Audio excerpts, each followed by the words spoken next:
Hello കൂട്ടുകാരി, ഇതേ പോണ ആളെ കണ്ടോ? ഈ ആള് മറ്റേ ഒരാളെ മെരുക്കി പരുവാക്കിയിട്ട് പോവാണ്. ആളുടെ തൂലും വായിലുണ്ട്, കണ്ടില്ലേ? ഈ കണ്ട. അപ്പോൾ കോഴീനെ കൊത്തി മെഴുക്കിയിട്ട് ആള് പോയിരിക്കുകയാണ്. കണ്ടില്ലേ? എന്നിട്ട് തൂവൽ വരെ വായിൽ പോവാണ്ട് കൊണ്ടു നടക്കുകയാണ്. അപ്പോൾ വീഡിയോ ഇഷ്ടമായെങ്കിൽ വേഗം ലൈക്ക് ചെയ്ത് കമൻറ്റ് ചെയ്തോളൂ. ഇതിൻ്റെ പേര്, ഈ താവിൻ്റെ പേരറിയാമെന്നുള്ളവർ വേഗം കമൻറ്റ് ചെയ്തോളൂ.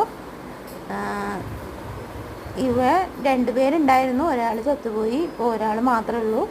അപ്പോൾ ആൾ നല്ല മേട്ടനാണ്, കണ്ടില്ലേ? അപ്പോൾ വീഡിയോ ഇഷ്ടമായെങ്കിൽ ലൈക്ക് ചെയ്തോളൂ.